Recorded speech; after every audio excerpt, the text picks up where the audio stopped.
Hey there, I'm Uncle Pano, and you're probably watching this video because you clicked on the link, didn't you? Because you saw what it said. It said the best survival kit ever.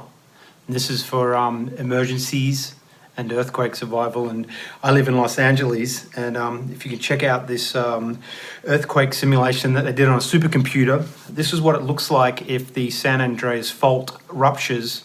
That's what it's going to look like. It'll spread out far and wide. And I live in Santa Monica in Los Angeles, so it's going to cause a lot of devastation and destruction. And there are a lot of places that people live around the world that are on earthquake faults in the Ring of Fire.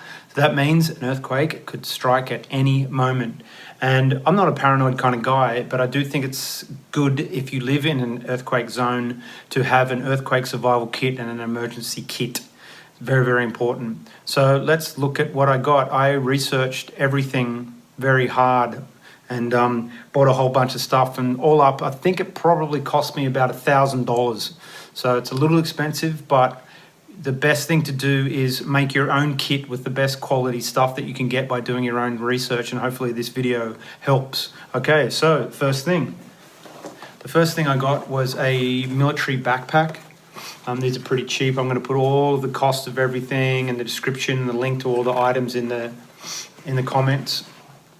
But this is a military backpack. It's not that big. It's got lots of different compartments, lots of different things you can tie onto, and it's just your pretty much stock standard military style tactical backpack. So that's going to store all of our earthquake kit.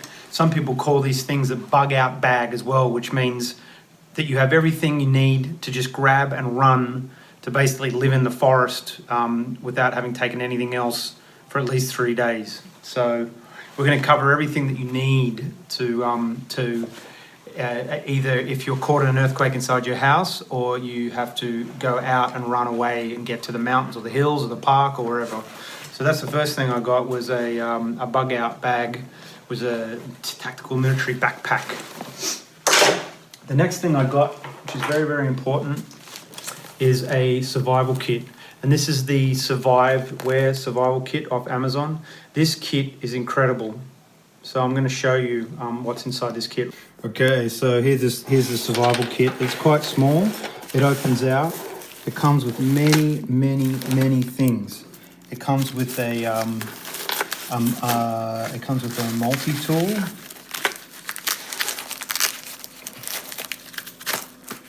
You can see there, very handy little multi-tool. It comes with a knife.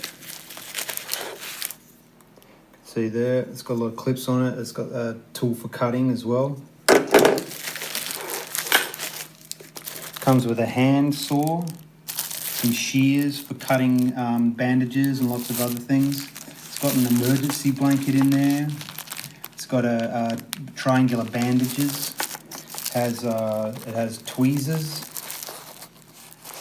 a light, a little pen light that takes AA batteries. It's got a whole bunch of safety pins, which are very handy things to have. It's got a couple of glow sticks that you can see in there. And it's got a signaling mirror, which is very handy. If you're caught out somewhere and you're stuck. Looks like it has a little CPR kit. Not sure what's in there. It has a whistle. It's got lots of other bandages, springs, splints, snake bites. It's got some biodegradable wet wipes, which is very, very handy. Skin cleaning wipes, hydrogel for burns and scalds, wound closures, adhesive dressings, cotton gauze swabs, and a poncho. So this is a very, very handy first aid kit, survive wear. Now, if a lot of the times when there's an earthquake, the water and gas can get cut off, and then you're in trouble. So I bought this thing. It's called it's Aquitainer by Reliance. It's a 7 US gallon water. So this stores 7 gallons of water It's got a spout on the top as well, that when you unscrew it, I'll show you, that converts to a spout like that. And you need water. Water is the most important thing. So even if you're in your own home and there's an earthquake and you can't get out, you need water very close to you. So that's 7 gallons of water. I got 2 walkie-talkies for talking to each other. They're very handy if you've got 2 people that are, negotiating something and someone needs to go somewhere to get something and come back and on. These work quite well and they go quite far. So very handy, useful things to have. Now, a few earthquake rescue survival people were asked if they could have one thing in an earthquake, what would they have? And they said thick plastic trash bags or garbage bags. So these are the ones that I got. They say that they're 4mm trash bags. These can be used for a number of things. Firstly, they carry anything. They can even carry water. They can carry your clothes. They can carry quick items that you grab on the way out. Very, very handy things to have. They can provide shelter. They can provide warmth. A whole bunch of stuff. So I'm going to pack a whole bunch of those, just fold it up and put in my pack. And that will come in very handy. Now the next thing I bought is a gas and water shut-off tool. This shuts off American gas supply here, that there, so you can go outside in your home and actually put that in, and that's the tool that you need to shut it off. And then this tool here will shut off the water. So that's a very handy thing to have. Also, it's die-cast metal, it's not that strong, but it's always good to have something that you can just bash something with, If you're stuck in a situation where you have to break something, a window, a piece of wood, anything, it's just good to have something heavy to smash on. So that's a handy little thing to have. The next thing is duct tape. Very, very handy thing to have. I would probably actually get a smaller roll than this, but this is what I got for the time being. And then light is very important, and this is a headlamp, and a headlamp is a very, very important thing to have in an earthquake, especially at night. A lot of people experience earthquakes during the night when they're asleep in their beds, so this is a very handy thing to have. And a very, very handy thing to have under your bed is a change of clothes with shoes and socks, underpants, a top, a jumper or a long sleeve shirt, something to keep you warm, and a flashlight, a headlamp or a torch. Headlamp's the best. You just have that ready to go under your bed because you just never know what could happen. The roof could collapse. You could be stuck in an area just the size of your bed for a few days or a week, So you have to be able to have something immediately that you can put on and get out of the house, or have something that you can put on that's next to you if you're trapped in a room or trapped under something. At least you've got some light and you've got some warmth and clothes. So that's a very handy thing to have. And then the next thing I have is these gloves. These are synthetic leather gloves, and they're just kind of thick all-purpose gloves that you can wear if you have to deal with glass or picking things up, or you just never know. So these are very handy things to have. These are DeWalt gloves. I'll put all the descriptions for everything in the video description. Now what I have here is I have a paper map of Los Angeles. You should get a map of whatever your city is, because when there's an earthquake, a lot of the time the power's gone, there's no cell phone service, no maps will load. Basically every app on your phone is reliant on cell phone coverage and the internet. So this paper map will allow me to navigate around Los Angeles when there's nothing. So it might sound stupid and extreme, but many people have said that these types of things have saved them when there've been a time of emergency. Talking about other things, pieces of paper that you keep. In here, I have photocopies of my driver's license, my passport, my birth certificate, my bank details, and any other important details that you need, because if something happens to the power in your city and everything's gone, there's no cell phone coverage, you got nothing. You got nothing, especially if you have to leave your house.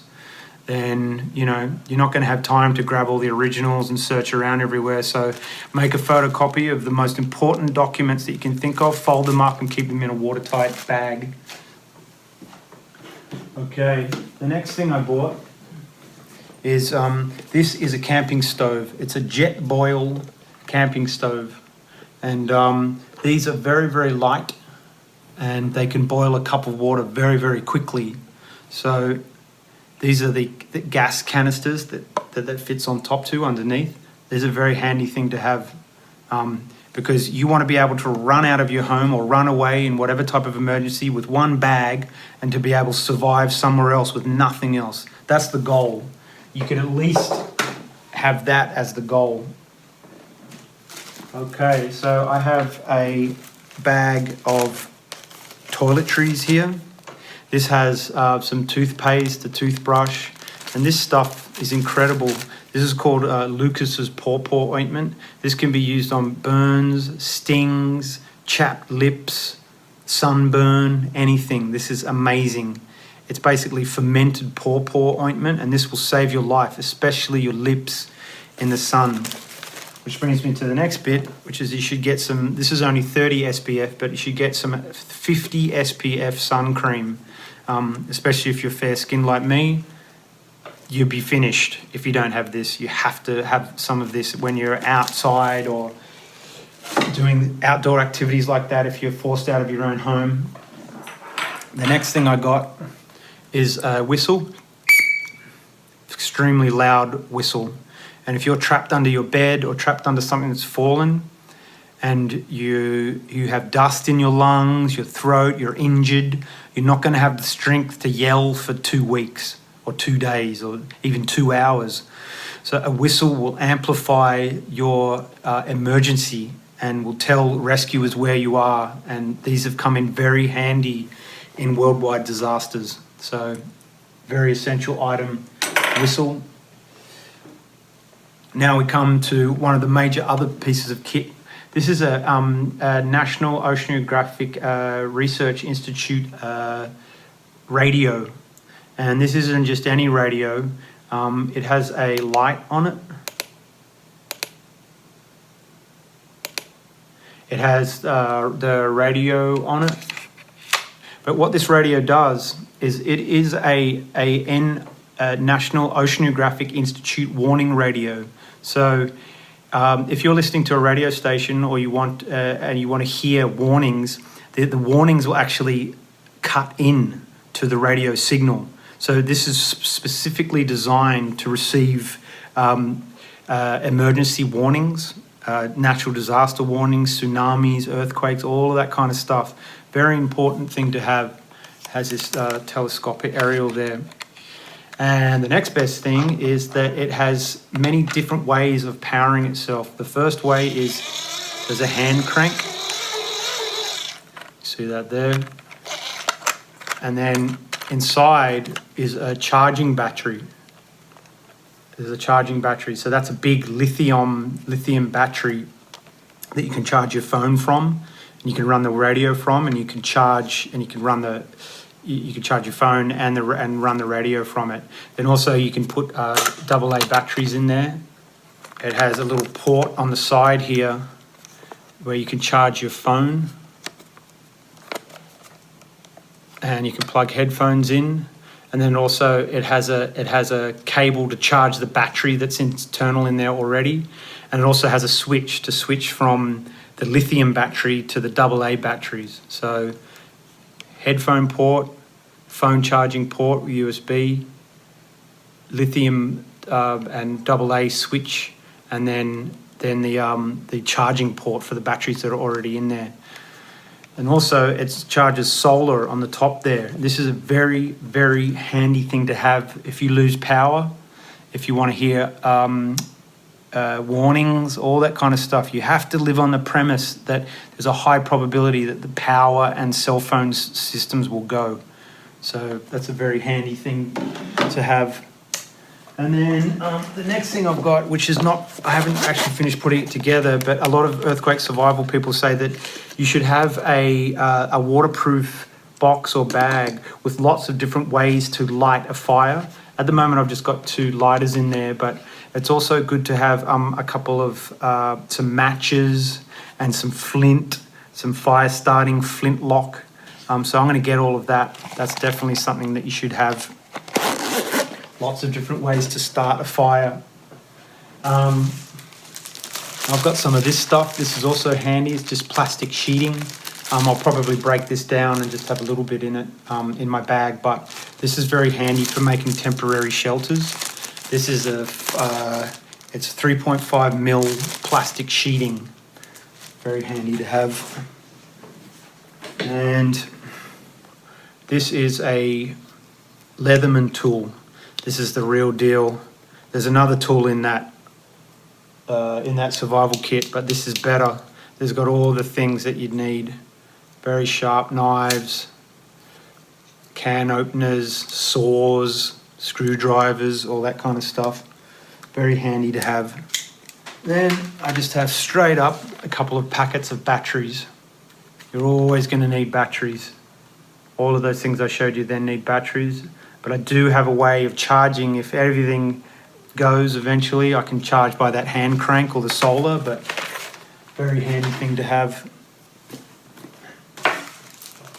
And then, okay, so there's a few things that I don't have in this kit that I have downstairs, but I'm not going to show you.